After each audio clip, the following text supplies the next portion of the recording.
Hello, and welcome to CommittedWife.com. My name is Tiffany Godfrey, and I'm your host. Today I'm here with Lisa Gray. Lisa is the wife of radio host, speaker, and writer Stu Gray. And Lisa is also a mother and an entrepreneur who loves God and loves life. Stu and Lisa were very active in their church, and during that time they learned a lot about ministry, and they even considered planning a church. However, their lives were put on hold due to many obstacles, one of them being her husband's addiction to pornography. And now, 5 years later, Stu and Lisa's desire is to help other couples who struggle with the same addiction, encourage couples in all areas of their marriages, and continue to make their own marriages stronger. In 2008, they launched their marriage blog, themarriageblogger.com, which is now stupendouslife.com. And our goal today is to help women whose marriages have been overtaken by pornography addiction.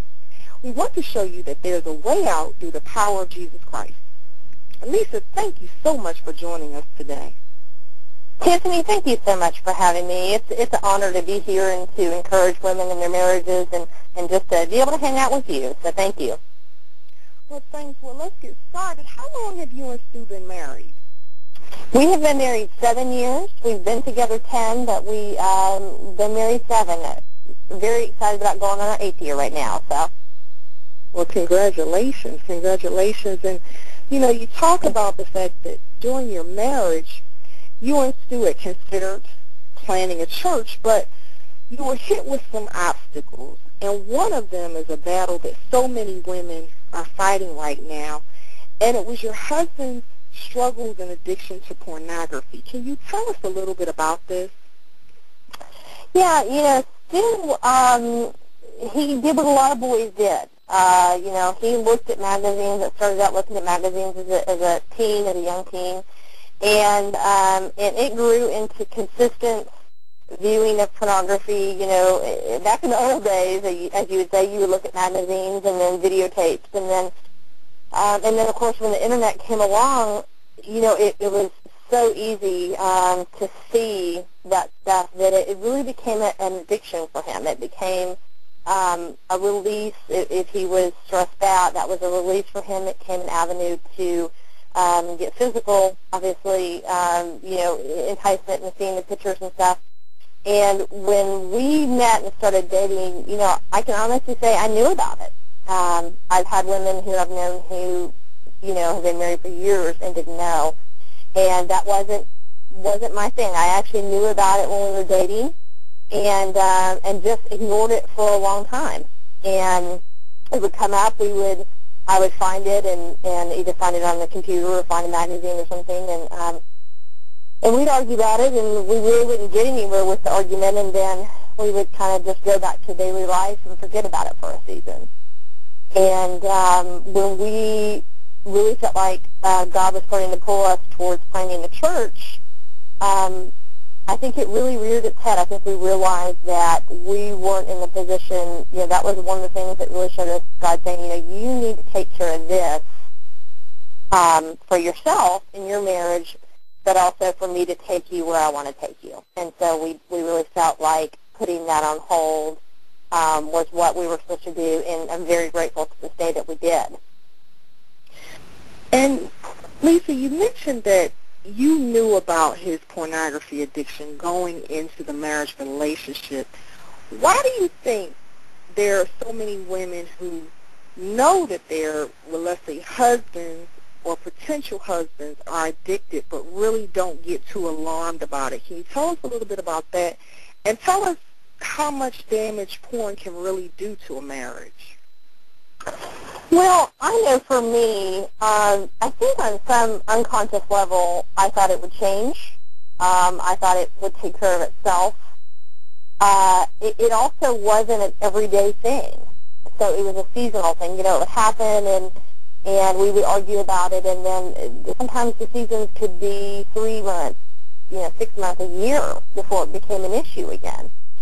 At least I know he was doing it now, but I didn't know, and so I just kind of ignored it. So I think for me, and what I've had other women tell me is it's just one of those things that you kind of hope will change and figure that maybe it'll change in the future, and it's not a deal breaker, because I loved him, and I just thought, well, it's going to just go away eventually, and it's not that big of a deal. The second part of your question talks about the damages it does. I don't think I also knew the damage that it was doing when we were dating and before we got married. I just had no concept of what pornography can do to a man, to a wife. For him as a man, we've come to realize that it was such a stronghold in his life. I mean, it was something that, like I said earlier, he would get stressed out. He would just need that release, that place to go. I honestly don't think it's any different than drugs or alcohol or shopping or gambling or any other addiction. It's just more secretive because it is just a place to escape to.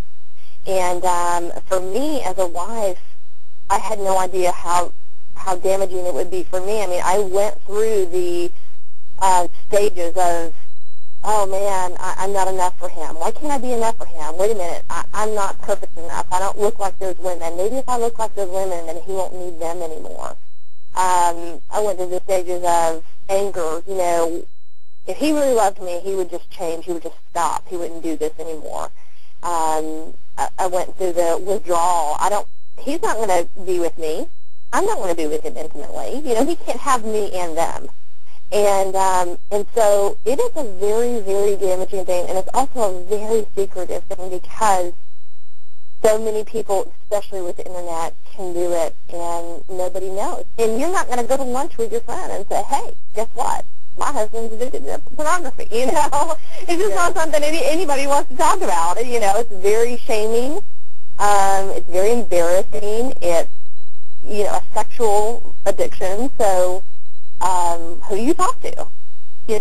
So it's I've learned a lot about how damaging it is, and I just had no idea, I think, from the beginning.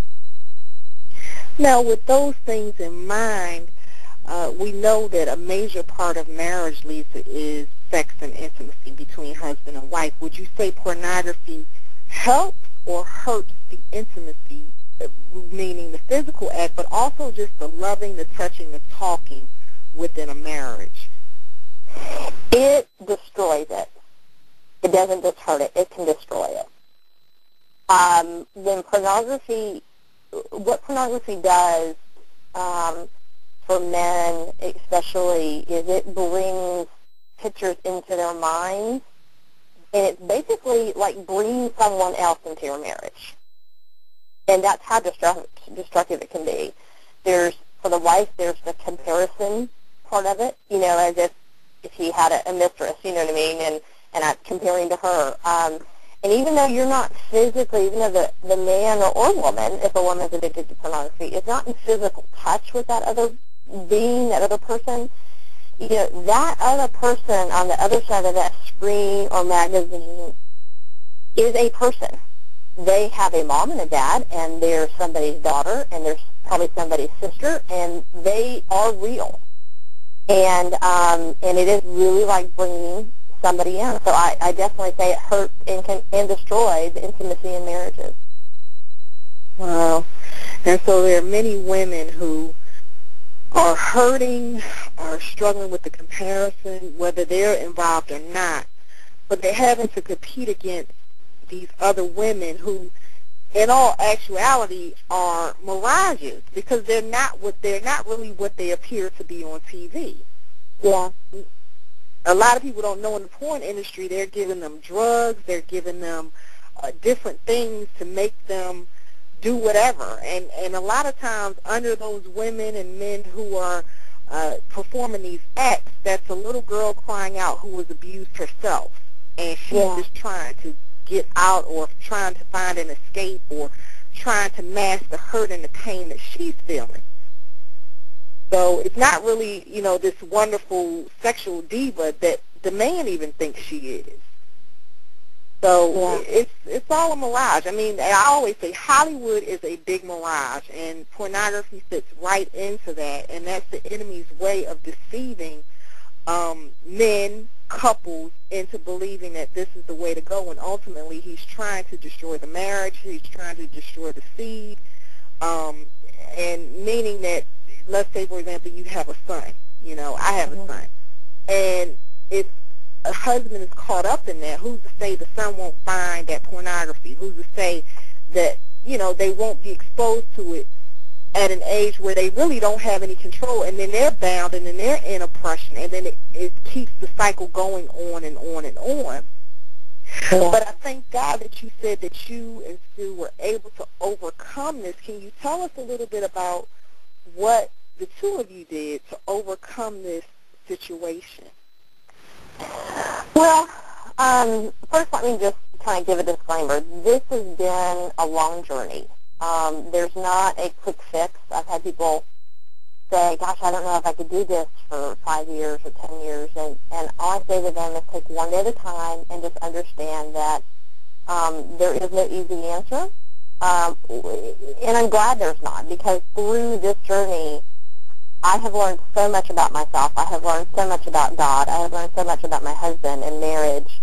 So I don't wish the journey away. But the things that we as wives can do, I think that the number one thing that we can do is realize that we cannot fix him. We can't change him, and we can't fix him. God and him are the only ones that can change and fix him.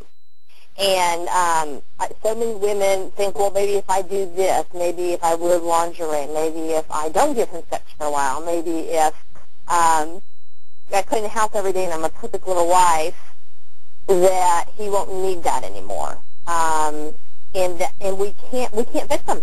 We just can't. And understanding that in the very beginning is so important, because, one, I think it takes a lot of stress and pressure off of you to be something that's not real. And then, two, hopefully it opens up time and energy for the second thing I believe that's important, which is you can only fix you. Instead of spending a lot of time stressing about what he's doing and trying to change him, if we as women can go, okay, Lord, what are things in me that I need to change? What do I need to do? Maybe there's something about me that I tend to be codependent, and I need to go deal with that and see why I'm being codependent. Maybe there's something in me that's making me want to be a people pleaser and just do whatever he tells me to do. I mean, whatever it is, we all have struggles. We are all broken. So if we as women and wives can, instead of keeping all of our focus on him and focus on ourselves and go, okay, God, show me what I need to see about me, because I'm the only one who can change me. So if all my focus is on him, it's a wasted focus. But if I turn my focus to me and go, okay, what's going on here with me that I can work on, you might be surprised at what God does in you and through you with your husband. That's good. So that's on the wife's part. But let's take a scenario where a woman, she knows her husband's caught up and she has worked on herself. Let me give you one scenario. Let's say he comes to her and says, I need help, which in some cases is not likely, but he may get sick and tired. What would be the first thing he should work on doing? Well, I think that anybody who's addicted to pornography needs to treat it just like that, an addiction. And there's a lot of different programs. My husband's involved with a great ministry. It's a 12-step type program, but it's a Christian-based program called Celebrate Recovery. And they're all over the country. They're a lot of times at churches. And, he needs to go there, and he does go there on a regular basis, and he is able to go there and talk about what he's feeling and what he's thinking. He's able to get accountability partners there. He has several men who walk with him, who he talks to on a daily basis, who kind of hold him accountable to what he's trying to do and the fact that he does want to be different. We've even had folks, friends who have gone, who didn't even think that they necessarily had a problem, went to appease their spouse, and then ended up, through just being there and being around these other men who are being transparent, seeing that, wow, this is something in me that needs to be worked on, and God's drawn them closer to them through that. That's one of the first things I think to do. Another thing, if your husband is struggling with this and his main venue to look at it is on the computer, there's a lot of great computer filters out there you can put on the computer. They're not perfect. If he really wants to get something, he probably still can, but they definitely help quite a bit with just even the general ads that we see on the computer. And then I think for me as a spouse, I mean, one of the things that Sue and I did, I would probably say was the critical point in our journey is, for the longest time, we were on opposing teams. It was me against him, and the pornography was in between us. It was like the pornography was the ball, in football. And when we finally realized that the pornography was just that, it was just a thing. There was just something that was standing in between us and trying to damage our marriage. And it wasn't him. It wasn't who he is. It's just a thing that has a hold of him. Well, we made that mind shift from being on opposing teams to being on the same team and standing side by side together and facing it together and saying, you know what? You get out of our marriage. You do not have a place here, and we together are going to do everything that we can to fight you. I personally think that was the pivotal moment for us to overcome it. Okay. So let's recap these points. The first thing you said, as a wife, there are a couple things that you can do. Realize that you cannot fix him, and only God can. And that's in any situation, ladies. I don't care whether it's alcoholism, drug abuse, unemployment, whatever the case may be. We're dealing with a situation where it's a personal relationship, and the only thing we can do is work on ourselves. We can't get breast implants. We can't change our bodies enough, because if you look like a bikini model, he's going to look at another one on the TV if he's really addicted to porn, because it's not about the person. It's about an addiction that probably happened years ago before you even came along. So recognize that, because sometimes as women, we struggle with that, being compared, doing those comparisons, as you said before. And then you can work on you, enjoying the journey, working on your life and drawing closer to God. And I'm sure prayer and Bible study, remembering who you are in Christ, and that this situation does not define you. Yeah. And now we go to your husband. If he makes the decision to want to get set free, there's a program called Celebrate Recovery. It's a 12-step program that's a national-type program, so just go online and Google Celebrate Recovery. And through that, you have accountability partners. Also, filters on the computer, which, as you said, were not perfect, but they can do the job if your husband is really trying to do that. And you said becoming unified together. And I would also add recognizing who you are in Christ. That this pornography does not define your husband. It does not define your marriage. But recognizing that regardless, you are the righteousness of God in Christ, and you stand against that stronghold of pornography until it flees. The Bible tells us to submit ourselves to God, resist the devil, and he will flee. And that sounds like that's what you and Stu did during your journey of becoming free of that pornography addiction. Yes. And that was the big part. That was the big part, of coming together and it not being, not being who he is, like you said, not defining who he is. But it's just a thing. It's just a thing, and it can have as much power as you allow it. It is nothing to God. You know what I mean? It is nothing. Yeah. And if we lean into him and work together and we say, you know what, we're going to get past this, and it's not going to be, anything in our marriage, then, you can get through it. That's good. That's good. Now let's look at this from the flip side. Let's say we have a woman who either her husband, he's in denial, and he doesn't think he has a problem, or either he's just lying about it, and she knows that he's addicted. What would you say to that woman who is tired, and you know how, I don't care what it is, Lisa, you've been married long enough, there are some things that when you try to tell your husband to do something, whether it's take out the trash, whether it's to go to church, if he is dogmatic, he can become very defensive, and especially something as sensitive as this. What can you say to that woman whose husband's in denial or he's defensive about the issue and doesn't want to deal with it? What should she do? Well, I think, goes back to one of the first 2 points, which I think the first thing she needs to do is start taking care of herself. I would suggest in that situation that she get into with a counselor, a Christian counselor, and preferably one that either has, specialized in walking with people through this, because it is a very different addiction than other ones, and just start unpacking what's happened and is happening in her emotions. We as women, God has designed us to be such emotional beings, and it's such a blessing, yet it also can be so difficult. And if we stay in our emotions and don't talk about them and don't get perspective from other people about them, I think they can become a problem for us. So I would definitely suggest getting in with a counselor on a regular basis and start kind of coming up with an action plan. Praying for your husband is a big thing.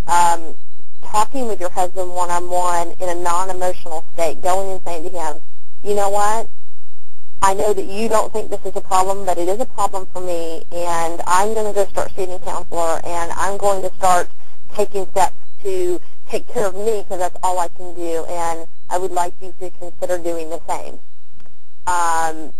Setting boundaries. If he is just, you know what, I'm just going to go over here and do it, and there's nothing you can do about that, then there probably needs to be a consequence. Okay, well, if you're going to continue to do that, then I'm going to set this boundary. Maybe you need to just move back in with your parents for a season. Maybe I need to move out for a season. Maybe we need to figure out something. There has to be a consequence, I think, for some people. If they can just continue to do it and then not have any consequence from it, why would they stop?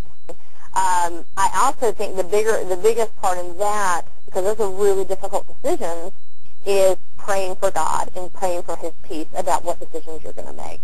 Don't make a rash decision. Don't get mad and say, you know what, and I'm just leaving. It needs to be a very thought out, have a lot of peace from God, have a lot of godly counsel, who can give you protection, who can pray over you and give you protection for your mind and all those things, and take some pretty big steps, because this is a big thing.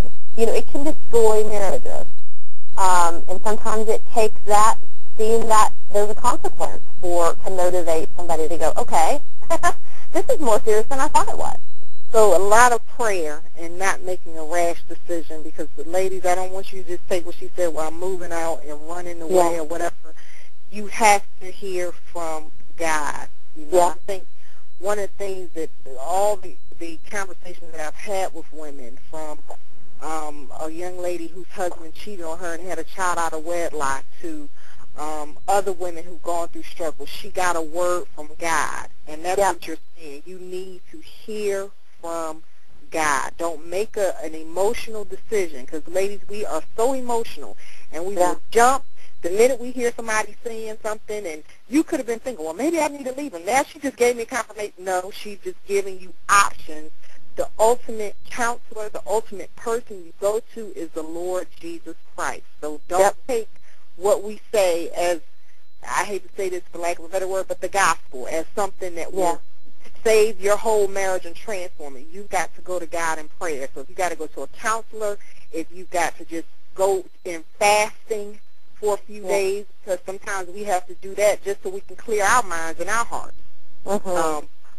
because it's a serious situation. And some ladies out there, your husband may be at a point in his life where he is tired and sick and tired. He may not be able to discuss everything with you, but there may be some options out there. So you just got to look at your situation and be sensitive to the Holy Spirit. That's the bottom line. And if you don't have peace, don't move. Don't move forward. God does not, He's not going to leave you hanging. He will give you peace in the time that you're supposed to have peace. You can keep being active, taking care of yourself. continue to go see a counselor. There are also groups for women whose husbands struggle with sexual addiction. They're not Christian-based groups, but there are good groups. You need as much support as he does to get through this. And I think reaching out to people who have been through what you've been through, who can relate to you, and talking to them and saying, you know what, I need a little bit of your counseling, your thoughts. But definitely don't just go to be going. That's a major decision. But at the same time, if God says to you, you know what, there needs to be a consequence here. He needs to realize that he can't just continue to do this and go on like normal, then he's going to give you peace to be able to do that. And I'm talking about even just a weekend away. You know what I mean? I'm not talking about necessarily a full separation, but I mean, I've had friends who have literally just gone away. You know what? I'm going to leave. I'm going to be gone for 3 or 4 days, and I'll be back. And you just need to figure out what you're doing, and I'll be back. And that's been another consequence for him, and to motivate him to want to seek help. And but I know that God's peace was in that for that particular lady. So that is the number one thing: taking care of yourself, working on yourself, and having God's peace about any consequences that you have for yourself, to be able to show him that this is, really hurting you. Because unfortunately, I think a lot of men, they don't see how it can hurt us. Okay. You know what I mean? I think a lot of husbands don't see, well, how can this hurt you? It doesn't affect you. You're not even around when it's going on, usually. They have no idea the damage that is being done in their spirit and in ours. Yeah. And so sometimes, unfortunately, they have to see that the hard way. But I do definitely say that God has to be in it. God has to give us peace about next steps and what we need to do. That's excellent. Now, you showed us the steps that we can take in various situations as far as overcoming this pornography addiction within the marriage, but what types of precautions did you and Sue take to help safeguard your marriage, and what are you continuing to do to safeguard your marriage against the pornography monster? Well, I think, earlier we talked about computer filters. I think that's important. I think both of us having a support system in place, for him to celebrate recovery and having men walking with him is really, really significant. And he will probably always have that, just as a safeguard, just to be cautious. For me, same thing, having women around me who have gone through it or going through it, just sitting here today and talking about it again strengthens me to hear, what God's done in our life and to know that he is with us. I think talking to each other about it in a non-emotional way. Don't wait to talk about it when you found some pornography on the computer. Talk about it on a good day. Talk about it on a day that everything's okay, you're both in a good place, and say, hey, would you be up for talking about this tonight? Because I just kind of want to check in with you and see what's going on and see how you're doing. And if he says, no, I'm not in that place to talk about it, then you say, okay, well, let me know when you are, because I really would like to do that. But if you can talk to him in not a, emotional state of, what are you doing? Yeah. I think men really, in particular, don't know what to do with us sometimes when we're in those emotional states. So if we can talk to them more of an even keel and say, hey, I just want to check on you. I know you've been doing this and this and this, and I'm doing this and this and this, and but is everything going okay? Is anything you want to talk about? And staying open to communication is really important to continue to protect yourself. That's good. That's excellent. Now, let's go back to when you all were going to plant this church, because I want to look at this in a more general sense. Your obstacles were just, in addition to the pornography, just adjusting to marriage, kind of seeing where you were in your marriage. And I know that there are some women out there who are listening who are preparing for a big ministry, whatever it might be, whether it's ministering to other women, whether it's pastoring a church, or maybe in their career in the secular world, that they are going to be doing what we believe or we consider in America great things, and sometimes great things for God and just for the kingdom in general. But they're struggling with some issues, whether it's her personal issues of insecurity or her husband's issues with texting another woman or with pornography or whatever the case may be, what can you say to that woman who doesn't have, as you say, the peace of God about the next big move that she's going to make? What steps should she make at this point? Well, I think the first thing is, if you don't have the peace of God, then you don't move forward on major decisions. God's peace is amazing. And when he doesn't give you peace, his reasonings are always right. He's perfect. So I would rather wait and not have regrets than move forward and have regrets that I probably shouldn't have. So I would definitely say to wait on God, talk to people, receive counsel, prayer, fasting, anything you can do to tune in to what he's doing, and realize that maybe there's a reason that we don't even understand at the time. We had no idea when we didn't move forward with the church plant that we would be where we are today. And this is so much more than I ever dreamed it could be. You know what I mean? And it's just going to continue to be that way. I know that with all my heart. But, I think remembering who you are, when I had somebody ask me, who are you? If you had to define yourself, like, what roles are you in life? And I would say, first and foremost, I'm God's kid. I'm God's daughter. Secondly, I'm Stu's wife. Thirdly, I'm our son's mom. And then fourthly, I'm all this other stuff. I'm a realtor by profession, blogger, speaker. All those other things have to come after those first three roles, because those are the roles that God blessed me with in this life. I'm his kid, and I need to make sure that relationship is right and good, and I'm in a place to be used the way he wants to use me. My marriage needs to be we're both human. My husband and I are both humans. There is no perfection.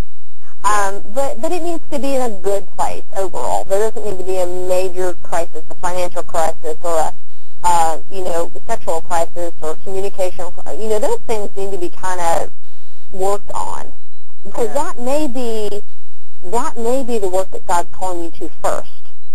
Let me work on you individually and in your marriage first to strengthen you for this next season, whatever that is. And your kids. I'm fortunate.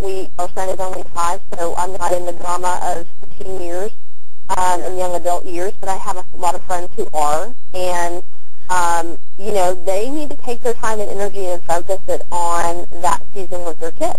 And that means sometimes laying stuff down, sometimes even ministry in the church. Hey, look, I need to stop and focus on this because this is what God's telling me to do. Because his time is perfect, and the things that he's done for us and the work that he's done in us individually and together over the past 5 years, I would not trade for the world. It's been such a blessing for us. It's been hard. It's been challenging, but it's been such a blessing for us, and it's brought us to the place that we are now. And that wouldn't have happened if we would have jumped on our own. So I would definitely say just wait and just lean into God in a way you never have, and really seek him and look at the stuff. Think about those roles that you are. Maybe you're not a mother yet. Maybe you're just God's kid and a wife. Look at those and see where those are at, and do you feel like God's giving you peace about those being in the place that he wants them to be before you move forward to this next venture? Yes, that is excellent. And throughout this journey, you and your husband have established an organization called the Stupendous Life Network, and I know that's a ministry that helps other women, and you have some other things within that umbrella. Can you tell us a little bit about that? Yeah, we had the Mary Blogger for several years, and that was pretty much just a blog on marriage, and it would really cover just a huge amount of topics, including the struggle that we've had with pornography, finances, communication, all that kind of stuff. And we really felt like towards the end of 2010 that we were supposed to really change that a little bit. So we have founded the Stupendous Life Network, and under that umbrella is going to be stupendousmarriage.com, which will be a marriage blog and podcast, talking a lot about general marriage topics, communication, sex, money, kids, all that kind of stuff. And then we also have a blog and podcast called Porn-Free Marriage, very obviously specific to people that want that, who want to have a porn-free marriage, who want to have a marriage free of any kind of porn, and who are working towards that or wanting to be encouraged in that. And then my husband, being a radio DJ, also has DJ Devo, which is devotionals, just very short, quick devotionals, just to encourage people. That's what we feel like our calling is to encourage people in their journeys, whether it's in their marriage or in just their daily life, and we're hoping to do that, continue to do that through this Stupendous Life Network. That's excellent, Lisa. Well, you have definitely enriched our hearts as far as your talk and your journey from the pornography addiction and just overcoming that. And you've given us a lot of resources that we can look to. And also, ladies, again, there's a book out there. Again, this goes back to if your husband is ready to change. Do not buy this book and say you need this to get set free. Yeah. There's a book out there called Every Man's Battle, and that deals with the struggles of porn. There's also Every Woman's Battle. That we all have battles that we go. We really didn't talk about the addictive behaviors of women as far as porn and our emotional behaviors, but ladies, that goes back to working on you. You may need to get that book as well, the Every Woman's Battle. So there are just some great resources out there that you mentioned as far as accountability partners and worship experiences in the sense of group meetings and counseling. So I would definitely, ladies, encourage you to get on track if your husband is struggling with that and you see that it is destroying the intimacy, the love in your marriage, and especially if it's going to affect your children and generations to come. So that is so important. And, Lisa, if you could just say a few more words to those women who are going through what you went through, just to encourage them, that would be great. I would just say it's going to be okay. We live in a broken world, and we can't change that. We can't change the world that we live in, but we can change who we are and what we do. And, leaning into God and knowing Him in a new way, wherever you're at, you may be a very, very mature Christian who just needs to go back to the basics and minister to other women. You might be a newer Christian who really is like, I don't know Bible verses. Get in a group of women who are interested in knowing more about the Bible and jump in there and really push forward and trying to know that more. Wherever you're at, you can do this and you can get through this, and your marriage can come through this. I would just lean into God and just pray for His eyes and His ears and His heart. And He honors our prayers, and I'm excited to hopefully hear from some of you and hear your journeys and hear your victories and just get through it every day, just one day at a time. That's His mercy is new every day. I never realized that verse meant so many things, but He just wants us to take one day at a time. And that's all I do. I get up every day and take one day at a time. And I get through that day, and I try to glorify Him the best I can in that day, and that's all I can do. So, but thank you so much for having me today. Well, that's great. And, Lisa, again, thank you. And, ladies, a lot of times we need someone to talk to, and Lisa is definitely available. She understands some of the things that you're going through. And if you'd like to contact her, you can contact her at lisa@stupendouslife.com. It's also listed as you're listening to this interview. Again, it's lisa@stupendouslife.com. And again, ladies, thank you so much for listening to us. And Lisa, thank you so much for being with us today. Thank you, Tiffany. I've enjoyed it. All right. Well, ladies, thank you, and you have a great day. God bless.